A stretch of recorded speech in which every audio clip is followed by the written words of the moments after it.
എല്ലാവർക്കും നമ്മുടെ ഇന്നത്തെ ക്ലാസ്സിലേക്ക് സ്വാഗതം. അപ്പോൾ എല്ലാവർക്കും നമ്മുടെ പുതിയ മാറിയ ടെക്സ്റ്റ് ബുക്കുകളൊക്കെ കിട്ടിയിട്ടുണ്ടാവുമെന്ന് കരുതുന്നു. ഇനി കിട്ടാത്തവരുണ്ടെങ്കിൽ നമുക്കറിയാം, നമ്മുടെ SCERTയുടെ സൈറ്റിൽ അത് പ്രസിദ്ധീകരിച്ചിട്ടുണ്ട്. അതൊക്കെ എല്ലാം കണ്ടിട്ടുണ്ടാവും നിങ്ങൾ. അപ്പോൾ നമ്മുടെ പഴയ ടെക്സ്റ്റ് ബുക്ക് പോലെ തന്നെ നമ്മുടെ പുതിയ ടെക്സ്റ്റ് ബുക്കിലും നമ്മുടെ ഒന്നാമത്തെ ചാപ്റ്റർ അരിതമെറ്റിക് സീക്വൻസ് തന്നെയാണ്. അതിൽ മാറ്റമൊന്നുമില്ല. പിന്നെ അതിൽ പുതിയ ടെക്സ്റ്റ് ബുക്കിൽ അത് ഈ അരിതമെറ്റിക് സീക്വൻസ് രണ്ട് ഭാഗങ്ങളായിട്ടുണ്ട്. അതായത് ഒന്നാമത്തെ ചാപ്റ്ററും മൂന്നാമത്തെ ചാപ്റ്ററും ഇത് തന്നെയാണ്.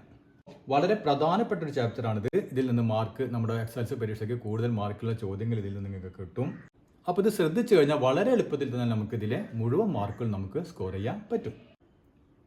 അപ്പോൾ നമ്മുടെ 9 ക്ലാസ്സുകളിൽ കണ്ടവർക്കറിയാൻ പറ്റും, നമ്മൾ ഓരോ ഭാഗം എടുക്കുമ്പോഴും അതിലെ ഏറ്റവും പ്രധാനപ്പെട്ട ചോദ്യങ്ങൾ, അതായത് സ്ഥിരമായി നിങ്ങൾക്ക് ഉറപ്പായും പ്രതീക്ഷിക്കാവുന്ന ചോദ്യങ്ങൾ നമ്മൾ ഓരോ ഭാഗത്തിൽ നമ്മൾ പറഞ്ഞു പോകും. അതുപോലെ തന്നെ ഇവിടെ നമ്മൾ മുമ്പ് SLC പരീക്ഷയ്ക്ക് ചോദിച്ചിരുന്ന അല്ലെങ്കിൽ സ്ഥിരമായി ചോദിക്കുന്ന ചോദ്യങ്ങൾ ഓരോ ഭാഗം എടുക്കുമ്പോഴും ആ ഭാഗത്തു നിന്ന് ഉറപ്പായി നിങ്ങൾക്ക് കിട്ടുന്ന ചോദ്യങ്ങൾ നമ്മൾ പറഞ്ഞു പോകും.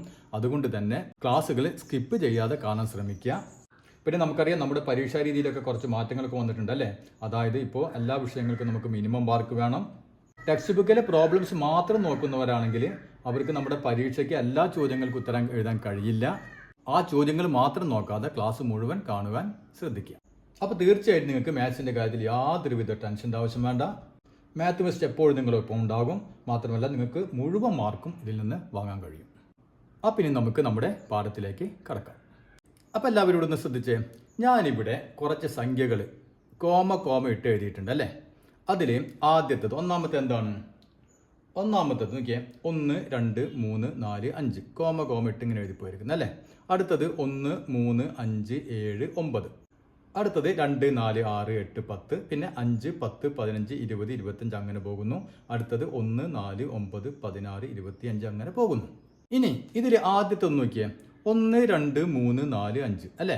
അപ്പോൾ ഇത് നമുക്ക് കാണുമ്പോൾ തന്നെ അറിയാം എന്താണത്, എണ്ണൽ സംഖ്യകളാണ്, അതായത് നാച്ചുറൽ നമ്പേഴ്സ് ആണ്. അപ്പോൾ 1 2 3 പിന്നെ 4 പിന്നെ 5. അപ്പോൾ അടുത്ത സംഖ്യ ഏതായിരിക്കും?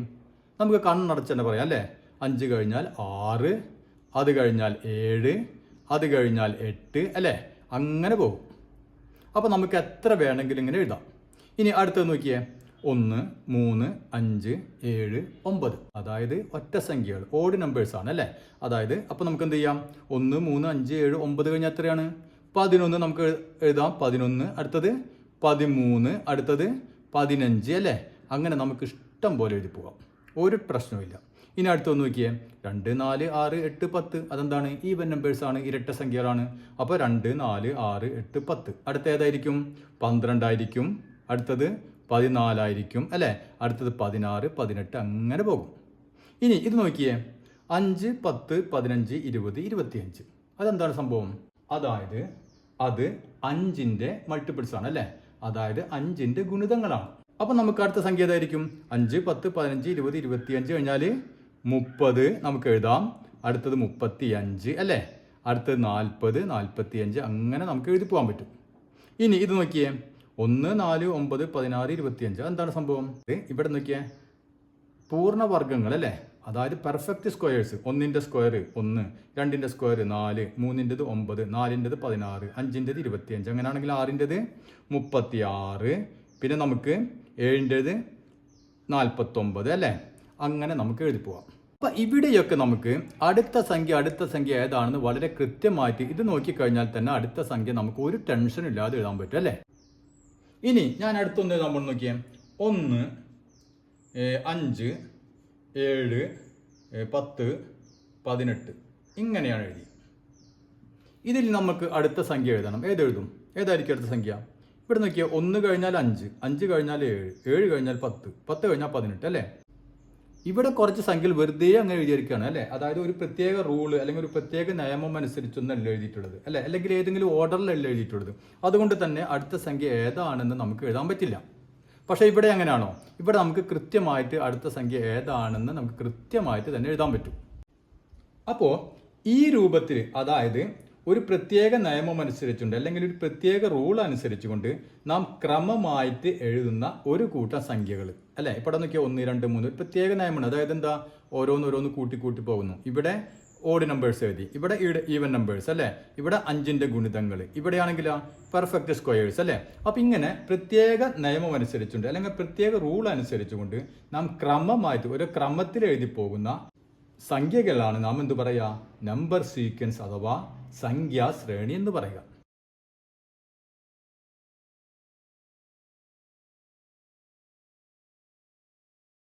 നമ്പർ സീക്വൻസ് അഥവാ സംഖ്യാശ്രേണി. അപ്പോൾ ഒരു സംഖ്യാശ്രേണിയിൽ നമുക്ക് അടുത്ത സംഖ്യ ഏതാണെന്ന് വളരെ പെട്ടെന്ന് തന്നെ എഴുതാൻ പറ്റും. പക്ഷേ ഇതെങ്ങനെയാണോ, ഇവിടെ ഒരു നിയമവും ഇല്ല. ഇവിടെ വെറുതെ ഇങ്ങനെ കുറേ സംഖ്യകൾ 1 കഴിഞ്ഞാൽ 5, 5 കഴിഞ്ഞാൽ 7, 7 കഴിഞ്ഞാൽ 10, 10 കഴിഞ്ഞാൽ 18 അല്ലേ. അതുകൊണ്ട് തന്നെ നമുക്ക് അടുത്ത സംഖ്യ ഏതാണെന്ന് എഴുതാൻ പറ്റില്ല. അപ്പോൾ ഇതെന്താണ്, ഒരു നമ്പർ സീക്വൻസ് അല്ല അല്ലേ. അപ്പോൾ ഇത് 1, 2, 3, 4, 5 ഇത് 5 എന്താണ്, നമ്പർ സീക്വൻസ് ആണ്. അപ്പോൾ നമുക്ക് ഈ സംഖ്യാശ്രേണികൾ അഥവാ നമ്പർ സീക്വൻസുകൾ പല രൂപത്തിൽ നമുക്ക് എഴുതാൻ പറ്റും. ഇപ്പോൾ ഉദാഹരണത്തിന് നമുക്ക് ഇപ്പോൾ നോക്കിയാൽ പ്രൈം നമ്പേഴ്സ് നമുക്കറിയാം അല്ലേ. പ്രൈം നമ്പേഴ്സ് എന്ന് പറഞ്ഞാൽ എന്താണ്, ഇപ്പോൾ നോക്കിയാൽ 2, 3, 5, 7 അല്ലേ. ഇതാണ് പ്രൈം നമ്പേഴ്സ്. പ്രൈം നമ്പേഴ്സ് എന്ന് പറഞ്ഞാൽ എന്താണ്, പ്രൈം നമ്പേഴ്സ് എന്ന് പറഞ്ഞാൽ ആ സംഖ്യയും ഒന്നും ആ സംഖ്യയും മാത്രമായിരിക്കും അതിൻ്റെ ഘടകങ്ങൾ അല്ലേ. അതായത് വേറെ ഏത് 2 സംഖ്യകൾ ഗുണിച്ചു കഴിഞ്ഞാൽ ഇത് കിട്ടില്ല. ഏതൊക്കെ, 1 ഉണ്ടാവും 2, അത് 1 × 2 2, അല്ലെങ്കിൽ 1 × 3 3, അല്ലെങ്കിൽ 1 × 5 5 അല്ലേ. വേറെ ഏത് 2 സംഖ്യകൾ തമ്മിൽ ഗുണിച്ചാൽ ഇത് കിട്ടുമോ, കിട്ടില്ല. ഇതാണ് പ്രൈം നമ്പേഴ്സ്. അപ്പോൾ നമുക്ക് ഇതൊരു സീക്വൻസ് ആണ്, 2, 3, 5, 7 അല്ലേ. അത് പ്രൈം നമ്പേഴ്സ് ആണ്. അപ്പോൾ അടുത്ത പ്രൈം നമ്പർ ഏതായിരിക്കും, 7 കഴിഞ്ഞാൽ 11 അല്ലേ, 11. അടുത്തത് 13. അടുത്ത പ്രൈം നമ്പർ ഏതാണ്, 17 അല്ലേ. അപ്പോൾ ഇതും ഒരു നമ്പർ സീക്വൻസ് തന്നെയാണ്. അപ്പോൾ ഈ പ്രൈം നമ്പേഴ്സ് എന്ന് പറയുന്നത് അഭാജ്യ സംഖ്യകൾ അല്ലേ. ഇനി നമുക്ക് വേറെ രീതിയിൽ എഴുതാം. ഇപ്പോൾ നോക്കിയേ, 1, 11, 21, 31, 41 ഇങ്ങനെ എഴുതിപ്പോയി. ഇവിടെ നമുക്ക് അടുത്ത സംഖ്യ ഏതാണെന്ന് എഴുതാൻ പറ്റും അല്ലേ. ഇവിടെ നോക്കിയേ, ഈ വൺസിൻ്റെ സ്ഥാനത്തൊക്കെ 1 ആണ് വരുന്നത് അല്ലേ. 1, 11 അല്ലേ, ഇവിടെ 1, പിന്നെ 21 അവിടെ 1, 31 1, 41. അപ്പോൾ അടുത്ത് എന്തായിരിക്കും, 51, 61 അല്ലേ. ഇങ്ങനെ പോകും. അതായത് ഒറ്റയുടെ സ്ഥാനത്ത് ഇവിടെ 1 വരുന്നു. അങ്ങനെ തുടർച്ചയായി പോകുന്നു. ഇവിടെയും നമുക്ക് അടുത്ത സംഖ്യകൾ ഏതാണെന്ന് കൃത്യമായിട്ട് തന്നെ എഴുതാൻ പറ്റും അല്ലേ. അപ്പോൾ ഇങ്ങനെ നമുക്ക് പല രീതിയിലും എന്തുണ്ടാക്കാൻ പറ്റും, നമ്പർ സീക്വൻസുകൾ ഉണ്ടാക്കാൻ പറ്റും. അപ്പോൾ ഇതിനെ നമുക്ക് എന്ത് പറയാം, 1ൽ അവസാനിക്കുന്ന എണ്ണൽ സംഖ്യകൾ അല്ലെ, നാച്ചുറൽ നമ്പേഴ്സ് എന്ന് പറയാം അല്ലേ. അപ്പോൾ നമുക്ക് ഈ സീക്വൻസ് കിട്ടി. അപ്പോൾ ഇത്രയും കാര്യങ്ങൾ മനസ്സിലായല്ലോ. അങ്ങനെയാണെങ്കിൽ നമുക്ക് നമ്മുടെ ടെക്സ്റ്റ് ബുക്കിൽ പേജ് നമ്പർ 8 കുറച്ച് ചോദ്യങ്ങളുണ്ട്, അതൊന്ന് ചെയ്തു നോക്കാം. അപ്പോൾ ഇതാണ് നമ്മുടെ ഒന്നാമത്തെ ചോദ്യം. ഇവിടെ ഡോട്ട്സുകൾ ഉപയോഗിച്ചുകൊണ്ട് 3 ത്രികോണങ്ങൾ നമുക്ക് തന്നിട്ടുണ്ട്. ഇനി എന്താണ് ചോദ്യം, write the number of dots in each triangle. ഓരോ ത്രികോണങ്ങളിലുമുള്ള പൊട്ടുകളുടെ എണ്ണം എത്ര എന്നാണ് ചോദ്യം. വളരെ സിമ്പിളായൊരു ചോദ്യം അല്ലേ. അപ്പോൾ നമുക്ക് ഒന്നാമത്തെ ത്രികോണത്തിൽ ഫസ്റ്റ് ട്രയാങ്കിളിൽ എത്ര പൊട്ടുണ്ട്, മുകളിൽ നോക്കിയാൽ മുകളിൽ 1 പൊട്ടുണ്ട് പ്ലസ് താഴെ 2 പൊട്ടുണ്ട് അല്ലേ. അപ്പോൾ നമ്മൾ ഇങ്ങനെ എഴുതുന്നത് വെച്ച് കഴിഞ്ഞാൽ നമുക്ക് സീക്വൻസിനെ കുറിച്ച് മനസ്സിലാൻ വേണ്ടിയിട്ടാണ്. അപ്പോൾ നോക്കിയാൽ ഇവിടെ ആദ്യം മുകളിൽ 1 പൊട്ട് താഴെ 2 ഡോട്ട് അല്ലേ. അപ്പോൾ 1 + 2 അതായത് 3 ഡോട്ടുകൾ. ഇനി രണ്ടാമത്തെ ട്രയാങ്കിൾ ആണെങ്കിലോ, സെക്കൻഡ് ട്രയാങ്കിൾ ആണെങ്കിലോ 1 + 2 പ്ലസ് അടിയിൽ 3 അല്ലേ, 3. അങ്ങനെ എത്ര വന്നു, 2 1 3, 3ൻ്റെ കൂടെ 3 കൂടി കൂട്ടുമ്പോൾ 6. ഇനി നമ്മുടെ മൂന്നാമത്തെ ട്രയാങ്കിളിലോ, തേർഡ് ട്രയാങ്കിളിലോ 1 + 2 + 3 + 4 അല്ലേ, 4. അതായത് 1 2 3 കൂടി കൂട്ടിയത് 6 നമുക്ക് കിട്ടിയിട്ടുണ്ട്. അപ്പോൾ 6ൻ്റെ കൂടെ ഏത് കൂട്ടേണ്ടി വരും, 4 കൂട്ടിയാൽ മതി അല്ലേ. അപ്പോൾ 6 4 10. ഇനി രണ്ടാമത്തെ ചോദ്യം എന്താണ്, calculate the number of dots needed to make the next 3 triangles. ഇതേ രൂപത്തിൽ നമുക്ക് 3 ട്രയാങ്കിൾ കൂടി ഉണ്ടാക്കണം. അങ്ങനെയാണെങ്കിൽ അതിൽ എത്ര ഡോട്ടുകൾ വരും. നമ്മൾ നോക്കിയാൽ നാലാമത്തെ ഫോർത്ത്, നമ്മൾ നാലാമത്തെ ട്രയാങ്കിൾ ഉണ്ടാക്കണം എന്ത് വരും, 1 മുകളിൽ 1, അടുത്ത വരി 2, അടുത്ത വരിയിൽ 3, അടുത്ത വരിയിൽ 4, അടുത്ത വരിയിൽ എത്ര എണ്ണം വരും, 5 എണ്ണം വരും അല്ലേ, 5. അപ്പോൾ എത്ര വരും, അപ്പോൾ നോക്കിയാൽ ഇവിടെ 1 2 3 4 നമ്മൾ കൂട്ടിയിട്ടുണ്ട്, 10 കിട്ടിയിട്ടുണ്ട്. അതിൻ്റെ കൂടെ 5 കൂടിയും കൂട്ടുക അല്ലേ, 10 + 5 15. ഓക്കെ. ഇനി ഫിഫ്ത്ത്, അഞ്ചാമത്തെ ട്രയാങ്കിൾ ഉണ്ടാക്കുകയാണെങ്കിലോ 1 + 2 + 3 + 4 + 5 + 6 അല്ലേ, 6. അപ്പോൾ എത്ര വരും, 15ൻ്റെ കൂടെ ഇത്ര കൂട്ടി കഴിഞ്ഞ് 15, 15ൻ്റെ കൂടെ 6 കൂട്ടുമ്പോൾ 21. ഇനി നമ്മുടെ ആറാമത്തെ ട്രയാങ്കിൾ ഉണ്ടാക്കുകയാണെങ്കിലോ 1 + 2 + 3 + 4 + 5 + 6 + അടിയിൽ 7 അല്ലേ 7. അപ്പോൾ എത്ര വരും 21 7 കൂടി കൂട്ടുമ്പോൾ 28. അപ്പോൾ ഇവിടെ നമുക്ക് കിട്ടിയ സീക്വൻസ് ഒന്ന് നോക്കിയേ 3 6 10 15 21 28 അല്ലേ 3 കൂടെ 3 കൂട്ടി 6 അല്ലേ ഇനി 4 കൂട്ടി അപ്പോൾ 10 പിന്നെ 5 കൂട്ടി 15 അടുത്ത 6 കൂട്ടി 21 അടുത്തത് 7 കൂട്ടി 28 അടുത്ത എത്ര കൂട്ടും 8 കൂട്ടും അല്ലേ അടുത്തതിൽ 9 കൂട്ടും അടുത്തതിൽ 10 കൂട്ടും അതേ രീതിയിൽ ഇങ്ങനെ പോകും. മനസ്സിലായല്ലോ. ഇനി നമുക്ക് അടുത്ത ചോദ്യം നോക്കാം. അപ്പോൾ എന്താണ് നമ്മുടെ രണ്ടാമത്തെ ചോദ്യം? From the sequence of equilateral triangles, squares, regular pentagons and so on of regular polygons form the following sequences. അതായത് സമഭുജ ത്രികോണം സമചതുരം സമപഞ്ചഭുജം അല്ലെങ്കിൽ സമഷഡ്ഭുജം അല്ലെ എന്നിങ്ങനെ തുടരുന്ന ജാമിതീയ രൂപങ്ങളിൽ നിന്ന് നാം എന്തുണ്ടാക്കണം? നമ്പർ സീക്വൻസ് ഉണ്ടാക്കണം. എന്തിൻ്റെയൊക്കെയാണ് നമുക്ക് പറഞ്ഞിട്ടുണ്ട്. അതിൻ്റെ അടിയിലുണ്ട് number of sides, sum of inner angle, sum of outer angle, 1 inner angle 1 outer angle. അപ്പോൾ സമഭുജ ത്രികോണം സമചതുരം സമപഞ്ചഭുജം അല്ലെ സമഷഡ്ഭുജം അങ്ങനെ പോകുന്നു. അപ്പോൾ നമുക്ക് ആദ്യം എന്ത് ചെയ്യാം? നമ്പർ ഓഫ് സൈഡ്സ് അല്ലെ നമ്പർ ഓഫ് സൈഡ്സ് അതായത് വശങ്ങളുടെ എണ്ണം. ഇപ്പം നമുക്കറിയാം ഈക്വലേറ്റർ ട്രയാങ്കിൾ ആണെങ്കിൽ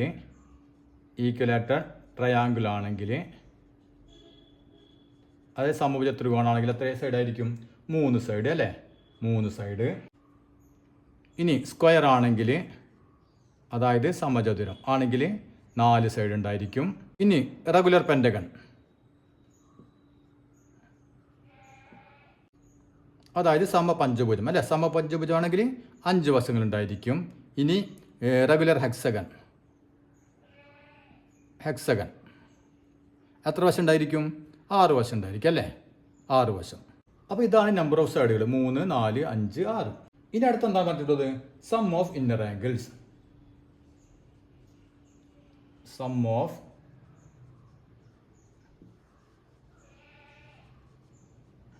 അതായത് അകക്കോണുകളുടെ തുക അല്ലേ. അപ്പോൾ മൊത്തം ഈക്വലേറ്റർ ട്രയാങ്കിൾ ആണെങ്കിൽ അതിൽ എത്ര ഡിഗ്രിയാണ് മൊത്തം? ഒരു ത്രികോണത്തിന് മൊത്തം നമുക്കറിയാം 180 ഡിഗ്രി അല്ലേ. ഇനി സ്ക്വയർ ആണെങ്കിലോ നമുക്കറിയാം 360 ഡിഗ്രി അല്ലേ 360 ഡിഗ്രി. ഇനി റെഗുലർ പെൻറ്റഗൺ സമപഞ്ചഭുജാണെങ്കിലോ എത്രയാണ് അതിൻ്റെ അളവ്? കോണളവ് നമുക്കറിയാം. ഒരു പോളിഗണിൻ്റെ അല്ലേ കോണുകളുടെ അളവ് എങ്ങനെ കണ്ടുപിടിക്കുക? n- മറന്നിട്ടില്ലല്ലോ n-2 × 180 അല്ലേ 180. അപ്പോൾ ഇവിടെ നോക്കിയാൽ n ഇവിടെ 5 വശം എന്ന് വെച്ചാൽ വശങ്ങളുടെ എണ്ണം അല്ലേ. അപ്പോൾ ഇവിടെ 5 വശങ്ങളാണെങ്കിൽ n-ന് പകരം 5 കൊടുക്കുക. അപ്പോൾ 5 - 2 × 180 ഇതൊക്കെ നമുക്ക് പഠിച്ചിട്ടുള്ളതാണ് അല്ലേ. അതായത് 3 × 180 3 × 180 എത്രയാണ്? അപ്പോൾ 540 ഡിഗ്രി. ഇനി 6 വശമാണെങ്കിലോ ഇവിടെ n-ന് പകരം 6 കൊടുക്കുക അല്ലേ 6 - 2 × 180 അതായത് 4 × 180 4 × 180 എന്ന് പറഞ്ഞാൽ 720. നമ്മുടെ സം ഓഫ് ഇന്നർ ആംഗിൾ കണ്ടുപിടിക്കേണ്ട ഇക്വേഷൻ തന്നെ അല്ലേ n-2 × 180 അല്ലേ. അപ്പോൾ നമുക്കത് കിട്ടി. ഇനി എന്താണ് സം ഓഫ് ഔട്ടർ ആംഗിൾ?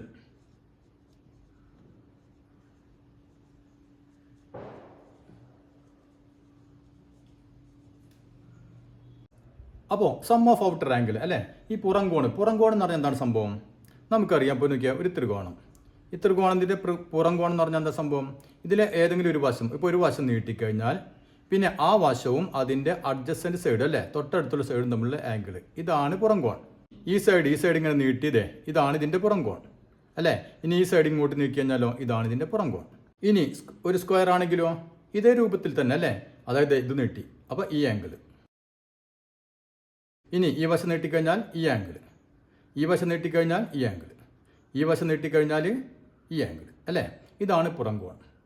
അപ്പോൾ എത്ര വശങ്ങളുണ്ടെങ്കിലും അപ്പോൾ അതായത് ഏത് പോളിഗണായാലും അതിൻ്റെ പുറംകോണുകളുടെ അളവ് എത്ര ടോട്ടൽ സം എത്രയായിരിക്കും? 360 ഡിഗ്രി തന്നെ ആയിരിക്കും അല്ലേ. എങ്ങനെ കൂട്ടിക്കഴിഞ്ഞാൽ നമുക്ക് 360 തന്നെ കിട്ടുള്ളൂ. ഇനി 10 വശം എന്ന് വിചാരിക്കുക അങ്ങനെയാണെങ്കിലും ആ പുറംകോണുകളുടെ അളവ് 360 ഡിഗ്രി തന്നെ ആയിരിക്കും അല്ലേ. നമ്മൾ മുമ്പ് പഠിച്ചിട്ടുണ്ട്. പുറംകോണിന് ഒരു വ്യത്യാസവും ഇല്ല 360 ഡിഗ്രി തന്നെ. എത്ര വശങ്ങളുണ്ടെങ്കിലും 360 ഡിഗ്രി തന്നെയായിരിക്കും പുറംകോൺ. അപ്പോൾ അത് കഴിഞ്ഞു. ഇനി അടുത്ത് എന്താണ് 1 ഇന്നർ ആംഗിൾ?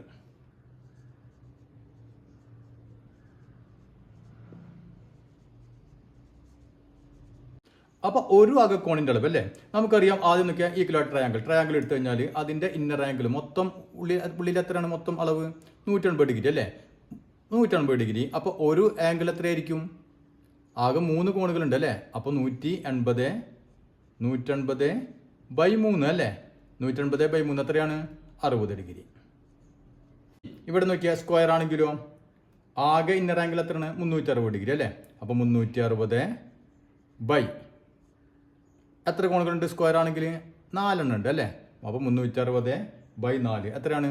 90 ഡിഗ്രി. ഇനി റെഗുലർ പെൻറ്റഗൺ ആണെങ്കിലോ മൊത്തം ആംഗിൾ 540, അപ്പോൾ 540 എത്ര കോണുകളുണ്ടായിരിക്കും? 5 വശങ്ങളുണ്ട്, അപ്പോൾ 5 കോണുകൾ അല്ലേ, അപ്പോൾ 540/5 അതായത് 108 ഡിഗ്രി. ഇനി റെഗുലർ ഹെക്സഗൺ ആണെങ്കിലോ അതായത് സമഷഡ്ഭുജാണെങ്കിലോ മൊത്തം ഇന്നർ ആംഗിൾ 720 ഡിഗ്രി അല്ലേ, അപ്പോൾ ഒരെണ്ണം എത്രയായിരിക്കും? 720 മൊത്തം എത്ര ആംഗിൾ ഉണ്ടായിരിക്കും? ഷഡ്ഭുജാണ് അല്ലേ, അതായത് 6 കോണുകൾ ഉണ്ടായിരിക്കും, അപ്പോൾ 720/6 എത്രയാണ്? 120 ഡിഗ്രി. മനസ്സിലായില്ലേ? ഓരോ അകക്കോണിൻ്റെ അളവാണ് ചോദിച്ചിട്ടുള്ളത്, ഓരോ അകക്കോണിൻ്റെ അളവ്. ഇനി എന്താണ് വൺ ഔട്ടർ ആംഗിൾ?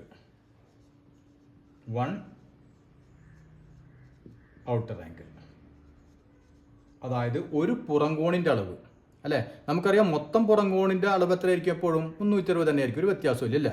പക്ഷേ ഒരു പുറംകോണിൻ്റെ അളവ് എത്രയായിരിക്കും എന്നാണ് ചോദ്യം. അപ്പോൾ എത്ര അകക്കോണുണ്ടോ അത്രയും പുറംകോണുണ്ടായിരിക്കും. ഇപ്പോൾ ഇവിടെ 3 അകക്കോണുണ്ടെങ്കിൽ 3 പുറംകോണുണ്ടായിരിക്കും, ഇവിടെ 4 അകക്കോണുണ്ടെങ്കിൽ 4 പുറംകോണുണ്ടായിരിക്കും അല്ലേ. അപ്പോൾ ഒരു പുറംകോണിൻ്റെ അളവ് എത്രയായിരിക്കും? ഈക്വലായിട്ട് ട്രയാങ്കിൾ ഔട്ടർ ആംഗിൾ എത്രയാണ്? 360 ഡിഗ്രി അല്ലേ, അപ്പോൾ 360. അപ്പോൾ ഒരു ഔട്ടർ ആംഗിൾ എത്രയായിരിക്കും? 360/3 അല്ലേ, 3 ഔട്ടർ ആംഗിൾ ഉണ്ട്, അപ്പോൾ ഒരെണ്ണത്തിൻ്റെ അളവ് 360/3 120 ഡിഗ്രി. മനസ്സിലായില്ലേ? ഇനി സ്ക്വയർ ആണെങ്കിലോ 360 ആണ് മൊത്തം അകക്കോൺ, അതിന് 4 കോണുകളുണ്ട്, അപ്പോൾ 360/4 എത്രയാണ്? 90 ഡിഗ്രി. ഇനി റെഗുലർ പെൻറ്റഗൺ ആണെങ്കിലോ 360 മൊത്തം പുറം കോൺ 360 എത്ര കോണുകൾ ഉണ്ടായിരിക്കും? 5 കോണുകൾ ഉണ്ടായിരിക്കും അല്ലേ, അപ്പോൾ 360/5 72 ഡിഗ്രി. ഇനി റെഗുലർ ഹെക്സഗൺ ആണെങ്കിലോ 360 എത്ര 6 കോണുകൾ ഉണ്ടായിരിക്കും അല്ലേ, 6 അതായത് 60 ഡിഗ്രി. അപ്പോൾ നമ്മുടെ സീക്വൻസ് ഏത് വരുന്നത്? നമ്പർ ഓഫ് സൈഡ്സ് അങ്ങനെ വരും 3, 4, 5, 6 ഇങ്ങനെ പോകും അല്ലേ.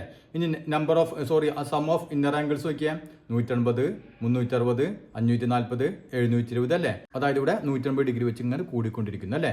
ഇനി സം ഓഫ് ഔട്ടർ ആംഗിൾ നോക്കിയാൽ 360, 360, 360, 360 അതായത് അതിന് ഒരു വ്യത്യാസവും ഇല്ല. ഇനി എത്ര വശങ്ങളാണെങ്കിലും 360, 360 അങ്ങനെ പോകും. ഇനി വൺ ഇന്നർ ആംഗിൾ നോക്കിയാൽ അകക്കോൺ എത്ര വരുന്നുണ്ട്?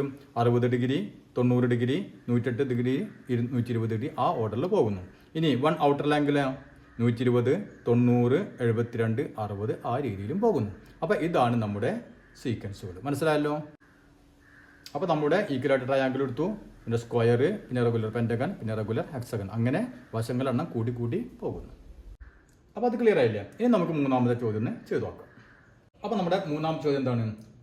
Sequence of natural numbers leaving remainder 1 on division by 3 and sequence of natural numbers leaving remainder 2 on division by 3. അതായത് 3 കൊണ്ട് ഹരിച്ചാൽ ശിഷ്ടം, അതായത് റിമൈൻഡർ 1 വരുന്ന നാച്ചുറൽ നമ്പർ അതിൻ്റെ സീക്വൻസ് എഴുതണം. അതുപോലെ തന്നെ 2 ശിഷ്ടം വരുന്ന അണ്ടൻ സംഖ്യകളുടെ സീക്വൻസും എഴുതണം. അപ്പോൾ ഇവിടെ നോക്കിയാൽ 3 കൊണ്ട് ഹരിച്ചു കഴിഞ്ഞാൽ ശിഷ്ടം, അതായത് റിമൈൻഡർ 1 വരണം അല്ലേ.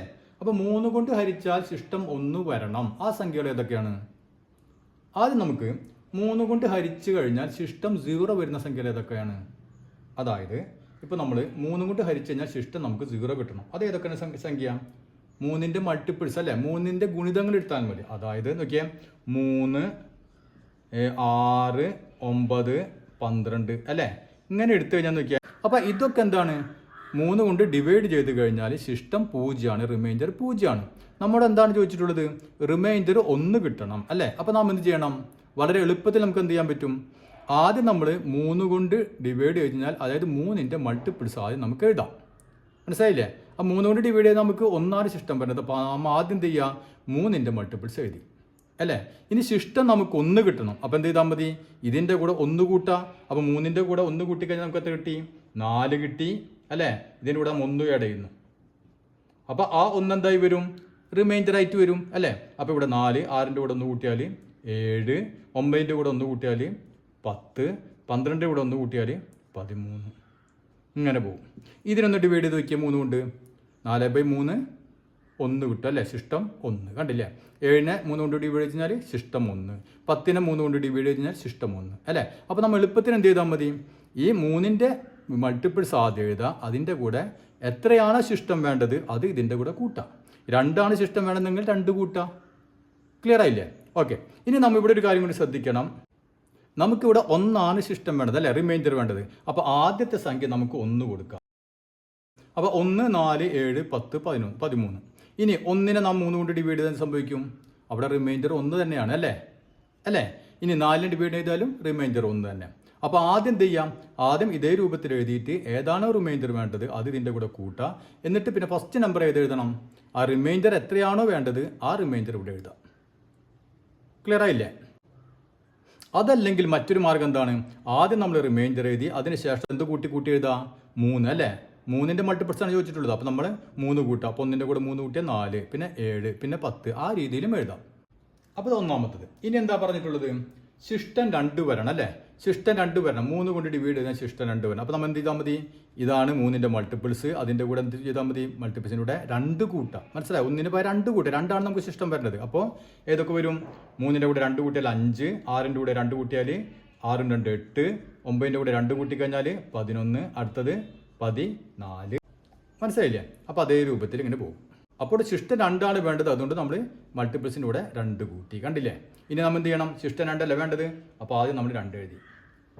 അപ്പോൾ 2, 5, 8, 11, 14. കണ്ടില്ലേ? അപ്പോൾ ഇതിനെ നമ്മൾ 3 കൊണ്ട് ഇതിനെല്ലാത്തിനും നമ്മൾ 3 കൊണ്ട് ഡിവൈഡ് ചെയ്താൽ എന്തെന്നെ കിട്ടും? ശിഷ്ടം നമുക്ക് 2 തന്നെ, റിമൈൻഡർ 2 തന്നെ നമുക്ക് കിട്ടും. രണ്ടാമത്തത്. ഇനി നമുക്ക് അടുത്ത 4ാമത്തെ ചോദ്യം ഒന്ന് ചെയ്ത് നോക്കാം. അപ്പോൾ എന്താണ് ചോദ്യം? Write in ascending order the sequence of natural numbers with last digit 1 or 6 and describe in it 2 other ways. അതായത് 1, 6 എന്നീ അക്കങ്ങളിൽ അവസാനിക്കുന്ന നാച്ചുറൽ നമ്പർ, അതായത് എണ്ണൽ സംഖ്യ, അവയുടെ ശ്രേണി നമ്മൾ എഴുതണം. അതിനുശേഷം എന്ത് വേണം? ഈ ശ്രേണിയെ നമ്മൾ 2 തരത്തിൽ എക്സ്പ്ലെയിൻ ചെയ്യണം. അതായത് നമുക്ക് 2 തരത്തിൽ പറഞ്ഞു കഴിഞ്ഞാൽ ഈ ശ്രേണി നമുക്ക് കിട്ടണം. ആ രൂപത്തിൽ നമ്മൾ എഴുതുകയും വേണം. അപ്പം നോക്കിയാൽ 1, 6 എന്നീ അക്കങ്ങളിൽ അവസാനിക്കുന്ന നാച്ചുറൽ നമ്പർ അല്ലേ? 1ലും 6ലും അവസാനിക്കണം. അപ്പം നമുക്ക് ആദ്യം എന്ത് എഴുതാം? വളരെ എളുപ്പത്തിൽ എഴുതാലോ. 1ൽ അവസാനിച്ചു അല്ലേ? അടുത്തത് 6ൽ അവസാനിച്ചു. അടുത്തതായിരിക്കും 1ൽ അവസാനിക്കുന്നത് 11 അല്ലേ? 11. ഇവിടെ നോക്കിയേ, 1ലല്ല അവസാനിച്ചത് 11. അടുത്തതാ 4ൽ അവസാനിക്കുന്ന ഏതാണ്? 16 അല്ലേ? അപ്പോൾ 6ൽ അവസാനിച്ചു. ഇനി 1ൽ അവസാനിക്കുക ഏതായിരിക്കും? 21 അല്ലേ? ഇനി അടുത്ത 6ൽ അവസാനിക്കുക 26 അല്ലേ? അപ്പം ഇങ്ങനെ പോകും. അടുത്ത 31, 36, 41, 46 അങ്ങനെ പോകും. ഇനി describe it in 2 other ways അല്ലേ? അപ്പോൾ 2 തരത്തിൽ നമ്മൾ ഇതിനെ ഡിസ്ക്രൈബ് ചെയ്യണം. അതായത് നാം അങ്ങനെ പറഞ്ഞു കഴിഞ്ഞാൽ ഈ സീക്വൻസ് നമുക്ക് എഴുതാൻ പറ്റണം. ഈ സീക്വൻസ് കിട്ടണം. ആ രീതിയിൽ നമ്മൾ ഇതിനെ പറയണം. അപ്പോൾ നോക്കിയാൽ 1, 6, 11, 16, 21, 26. അപ്പം എങ്ങനെ പറഞ്ഞാൽ നമുക്ക് ഇങ്ങനെ എഴുതാൻ പറ്റും? ഇവിടെ നോക്കിയാൽ 2 തരത്തിൽ പറയാം. ഒന്ന് നോക്കിയാൽ 1 തുടങ്ങി അല്ലേ? പിന്നെ അതിൻ്റെ കൂടെ എത്ര കൂട്ടി? 5 കൂട്ടിയപ്പോൾ 6 കിട്ടി. 6ൻ്റെ കൂടെ 5 കൂട്ടി 11. അപ്പോൾ ഇതിൻ്റെ കൂടെ 5 കൂട്ടി 16, 5 കൂട്ടി 21 അല്ലേ? അപ്പോൾ നമുക്ക് അതൊന്നാമത് എഴുതാം. 1ൽ നിന്ന് തുടങ്ങിയിട്ട് 5 കൂട്ടി വരുന്ന എണ്ണൽ സംഖ്യകൾ അങ്ങനെ എഴുതാൻ പറ്റും അല്ലേ? സീക്വൻസ് ഓഫ് നാച്ചുറൽ നമ്പേഴ്സ് അല്ലേ? Sequence of natural numbers starting from 1 and adding 5. Sequence of natural numbers starting from 1 and adding 5 അല്ലേ? 5 ആഡ് ചെയ്ത് വരുന്നു. അപ്പോൾ നമുക്ക് ഇത് തന്നെ എഴുതാൻ പറ്റുമല്ലോ. 1ൽ നിന്ന് തുടങ്ങണം. അപ്പോൾ 1 എഴുതി. ഇനി 5 കൂട്ടിക്കോളാൻ പറഞ്ഞാൽ 5 കൂട്ടി ഇങ്ങനെ എഴുതുന്നു. അപ്പോൾ നമുക്ക് ഒന്നാമത്തത് ശരിയായി. ഇനി രണ്ടാമത്തെ രീതിയിൽ നമ്മൾ എങ്ങനെ എക്സ്പ്ലെയിൻ ചെയ്യും? ഇവിടെ നോക്കിയാൽ 6, 11, 16, 21, 26 അല്ലേ? ഇവിടെ നമുക്ക് 5ൻ്റെ ഗുണിതങ്ങളെ തൊട്ടടുത്ത സംഖ്യകളാണിത് അല്ലേ? ഇവിടെയൊക്കെ 6, അതായത് 5 + 1 6. ഇവിടെ 10 + 1 11, 15 + 1 16 അല്ലേ? അതായത് 5, 10, 15, 20, 25 അല്ലേ? അങ്ങനെ പോകുന്നു. അതിൻ്റെ കൂടെ 1 കൂട്ടി എഴുതിയിരിക്കുകയാണ് സംഭവം. അതായത് നമ്മൾ കഴിഞ്ഞ പ്രോബ്ലത്തിൽ നോക്കിയേ 1, 4, 7, 10 അങ്ങനെ എഴുതിപ്പോയി അല്ലേ? എന്തായിരുന്നു സംഭവം? 3 കൊണ്ട് ഹരിച്ചു കഴിഞ്ഞാൽ ശിഷ്ടം 1 വരുന്നു അല്ലേ? അതായത് 3ന്റെ ഗുണിതങ്ങൾ 3, 6, 9 അതിന്റെ കൂടെ 1 കൂട്ടി വരുന്നു. 1 കൂട്ടി എഴുതി അല്ലേ? അപ്പൊ നാം എന്ത് പറഞ്ഞു? 3 കൊണ്ട് ഹരിച്ചു കഴിഞ്ഞാൽ ശിഷ്ടം 1 വരുന്നു അല്ലേ? അതേ രൂപത്തിൽ ഇവിടെ നോക്കിയേ, ഇവിടെ 5ന്റെ ഗുണിതങ്ങളാണ് 5, 10, 15, 20, 25 അല്ലേ? അപ്പൊ അതിന്റെ കൂടെ 1 കൂട്ടി എഴുതിയിരിക്കാണ്. 5ന്റെ കൂടെ 1 കൂട്ടി, 10ന്റെ കൂടെ 1 കൂട്ടി, 15ന്റെ കൂടെ 1 കൂട്ടി അല്ലേ? അപ്പൊ നമുക്ക് എങ്ങനെ എഴുതാൻ പറ്റും? 5 കൊണ്ട് ഡിവൈഡ് ചെയ്യുമ്പോൾ, 5 കൊണ്ട് ഹരിക്കുമ്പോൾ ശിഷ്ടം 1 വരുന്ന എണ്ണൽ സംഖ്യാ ശ്രേണി അല്ലേ? അപ്പൊ ഇതിനെ നോക്കിയാൽ ഇതിനെല്ലാത്തിനും നമ്മൾ 5 കൊണ്ട് ഡിവൈഡ് ചെയ്ത് കഴിഞ്ഞാൽ നമുക്ക് എന്ത് വരും? ശിഷ്ടം എത്ര വരും? 1 വരും അല്ലേ? 6ന് 5 കൊണ്ട് ഡിവൈഡ് ചെയ്താൽ ശിഷ്ടം 1, 11ന് 5 കൊണ്ട് ഡിവൈഡ് ചെയ്താൽ ശിഷ്ടം 1, 16ന് 5 കൊണ്ട് ഡിവൈഡ് ചെയ്താൽ ശിഷ്ടം 1 അല്ലേ? അപ്പൊ നമുക്ക് എങ്ങനെ എക്സ്പ്ലെയിൻ ചെയ്യാം? 5 കൊണ്ട് ഡിവൈഡ് ചെയ്യുമ്പോൾ ശിഷ്ടം 1 വരുന്ന എണ്ണൽ സംഖ്യകളുടെ ശ്രേണി, എണ്ണൽ സംഖ്യാ ശ്രേണി അങ്ങനെ എഴുതാം അല്ലേ? അതായത് sequence of natural numbers leaving remainder 1 on division by 5. അപ്പോൾ നിങ്ങൾക്ക് ഇത്രയും ഭാഗം ക്ലിയർ ആയെന്ന് വിചാരിക്കുന്നു. നമ്മുടെ ക്ലാസ്സുകൾ ഇഷ്ടപ്പെടുകയാണെങ്കിൽ സബ്സ്ക്രൈബ് ചെയ്യാത്തവരുണ്ടെങ്കിൽ ഒന്ന് സബ്സ്ക്രൈബ് ചെയ്യുക. അതുപോലെ തന്നെ നിങ്ങളുടെ ഫ്രണ്ട്സുകൾക്ക് ഒന്ന് ഷെയർ ചെയ്ത് കൊടുക്കുകയും ചെയ്യുക.